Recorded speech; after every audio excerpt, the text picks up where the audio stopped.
prop you up against this bracken plant. There we go. Hello.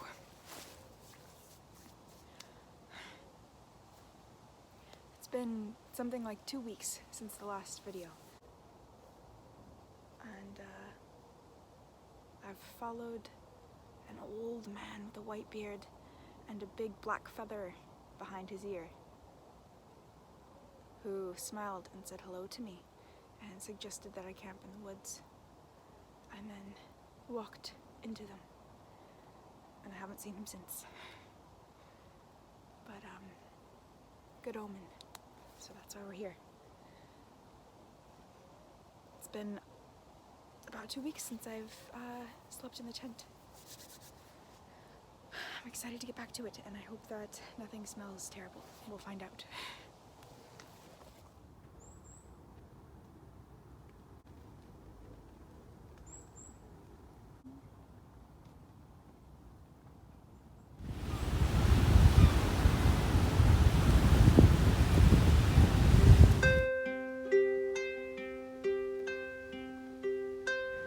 This video concludes the month of July, spent traveling between Glasgow, Troon, Dollar, and popping down to England to Penrith and Eaglesfield in Cumbria, the Lake District.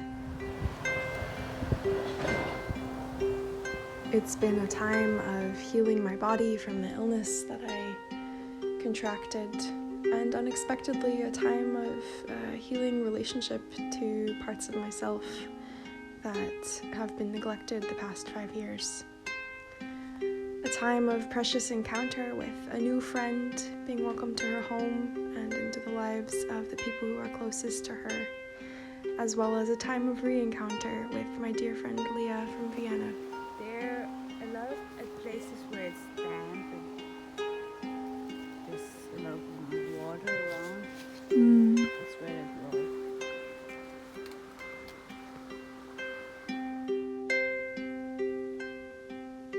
On through fields and fells, I travelled across Cumbria, through a vibrant landscape that constantly shocks me with how quickly it changes from place to place, what similarities exist and what differences, both in the lay of the land and in the people I encounter.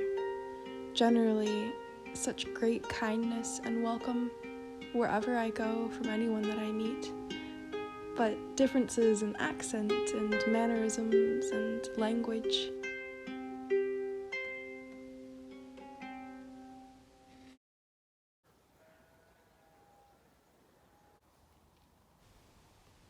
During the last week of July, I was very, very lucky to be able to camp at Danaway Farm in Eaglesfield, Cumbria, a permaculture small holding run by Rick and Angie Cross in their retirement, and a wonderful, wonderful place of community building and homestead and enjoyment for their grandchildren, some of whom I was very lucky to meet and become friends with. I spent my days reading and pottering around the polytunnels and garden. It was so good to get my hands in the soil again and to be working with plants.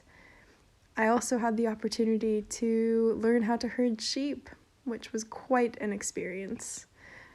They are absolutely adorable, and I had such a fun time. Sheep herding! After what feels like 2 hours of running back and forth and sheep escaping and running into the wrong fields and having to be herded back, we finally have all the right sheep in the trailer and all the sheep that are staying out of the trailer. And now we're gonna go bring them to a different field. This is so much fun. I've never worked with animals before, and it's, gosh, a lot of running around. I cannot imagine farming animals in a hotter climate than this. it's a lot of work, but really fun. And they're so cute, and they're so sweet, and they sound just like babies. Oh, and when they get separated from their mamas, the little lambs, they just cry and cry and cry and scream and cry. And it just provides all this motivation to get them together again, really. And they're so soft and light and easy to carry, and they don't bite you or anything. They're so cute.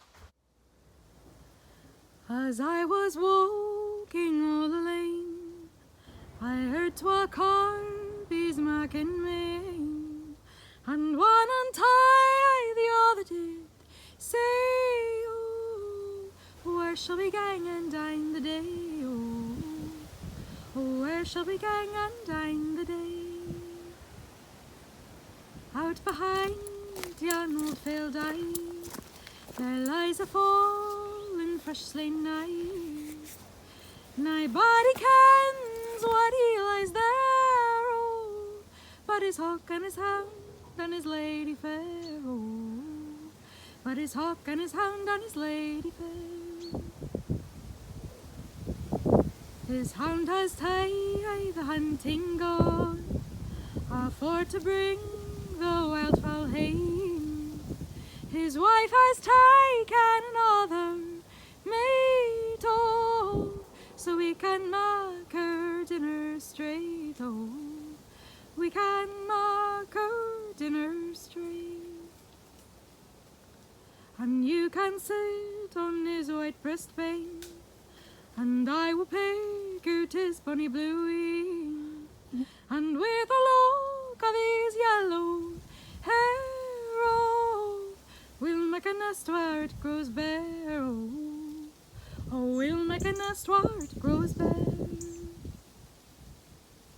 Many a one for him mac main, for none shall ken where he is gane, or his white bones when they grow bare, oh, the winds shall blow forevermore, oh, oh, the winds shall blow forevermore.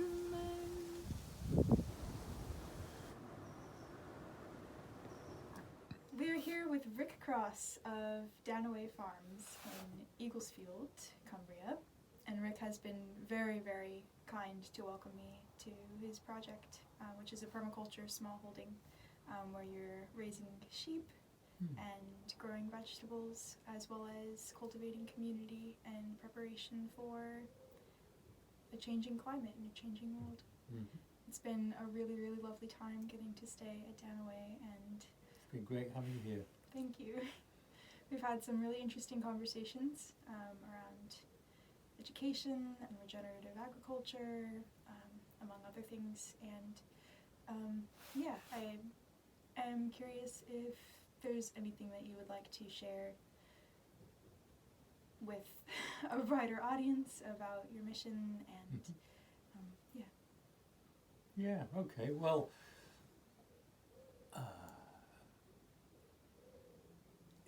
it's been a long journey really, from an early realization as a teenager of how important it was that we cared for the planet better, and you know, that really has been my mission in life in some ways, looking at different ways of trying to heal the planet, and you can't heal a planet without healing people. And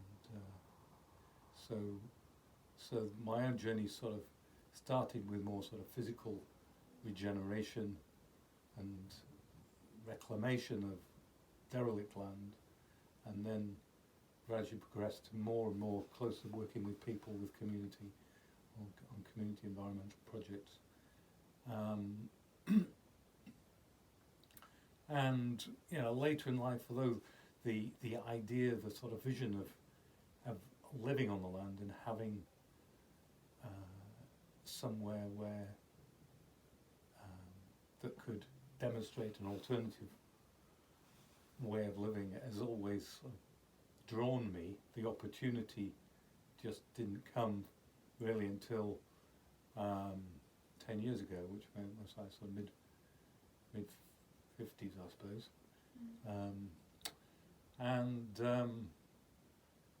So small amount of land. We just got about 3 acres, but we had the opportunity of building a home here and developing I call it a homestead really, because although homestead in the UK people don't really know what that means, but I was very much inspired by a visit to British Columbia and meeting families who were homesteading in British Columbia, and thinking actually that's like a bit of the jigsaw puzzle we're missing here, is having people having enough land next to the house where they can that enables them to be a bit more self-sufficient and more proactive in growing their own stuff and caring for themselves and their family and their community. So Danaway was very much conceived as a demonstration and an educational project, and to create the context to grow community and community self-sufficiency and sustainability. I found the land about 10 years ago, and we were able to get planning permission for the educational use of the site. So originally it would be, in the UK, the land is, most land is zoned as agricultural or forestry, or and you can't sort of build on it or do anything else on it. But I managed to get planning permission to use it for educational use. So we've put up this yurt as a sort of communal space that has enabled different groups to come together and work on their own life journeys in a way. We've had men's groups and women's groups meeting here. So I've not really pushed the sustainability agenda. I've developed the site based upon permaculture principles, and often people like yourself turn up who've sort of connected because of that sort of community and permaculture connection.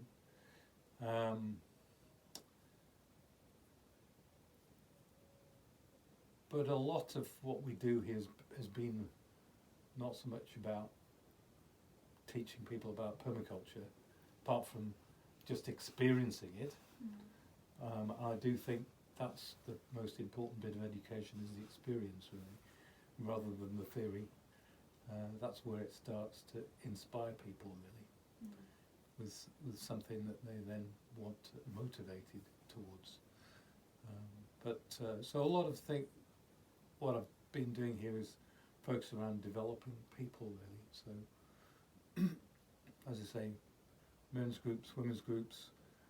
There's a program we ran called Renewal of Creative Path, which is a program that John Young from the H. Shields Institute developed, which is really helping people to reflect on the previous year and thinking about the things that connect them to the land and nature and to people and community. So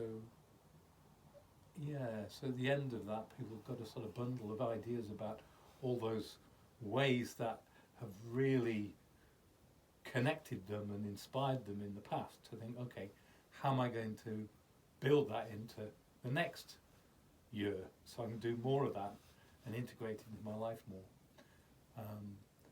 Because it's through connection with people and connection with nature that people grow and people develop and change, and with the right support can become all that they can become. They become more authentically who they are,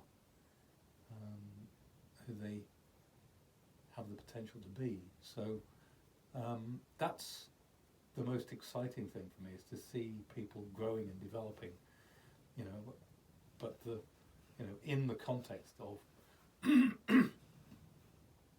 vegetables and birds and animals and sheep.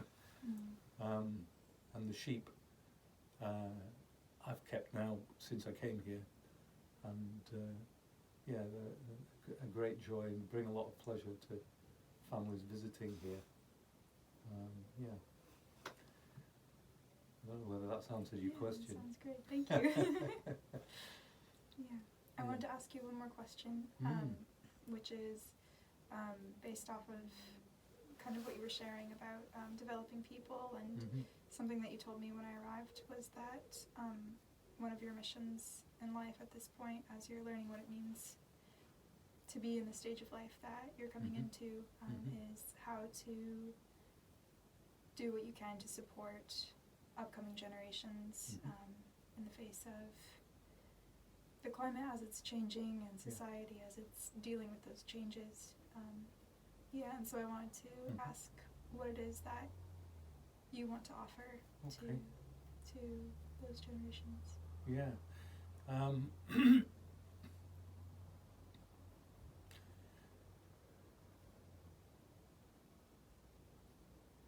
Although I've spent most of my life trying to convince myself we can turn this around, and that we can transition to alternative technologies that would be less destructive and develop economies that were more focused around well-being of people, and more localized economies that were fruitful for local people. It has been distressing to see that we've continued to go in the opposite direction, really, and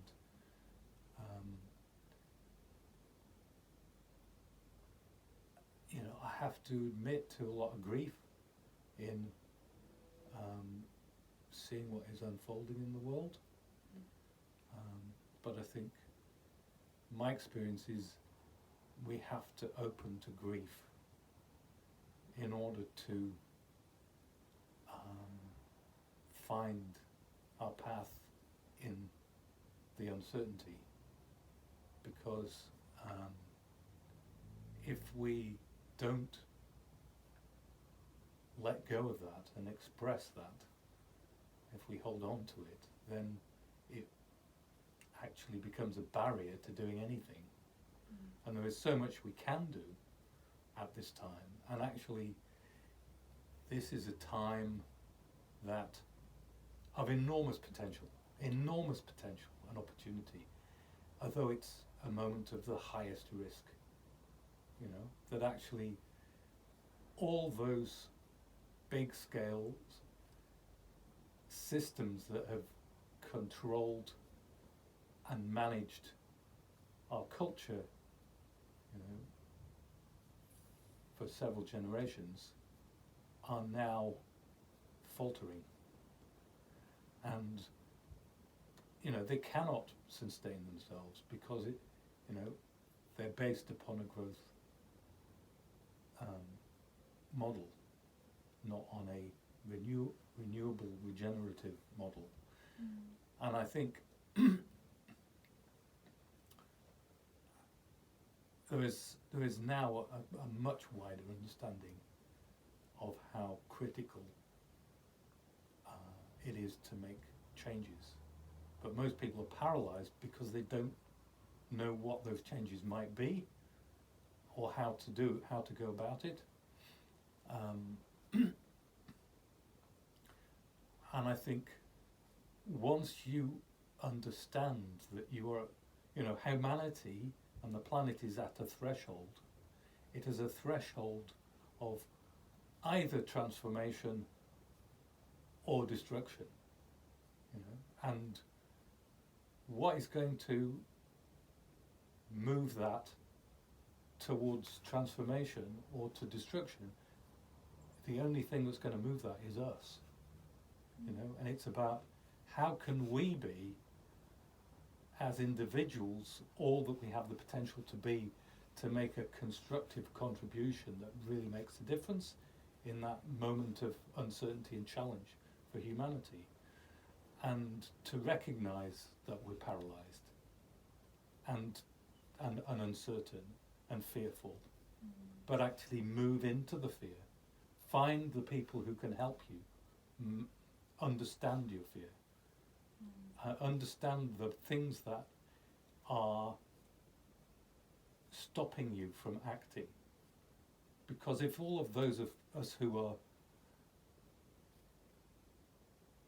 feeling that grief and uncertainty and fear don't do anything, then nothing will happen.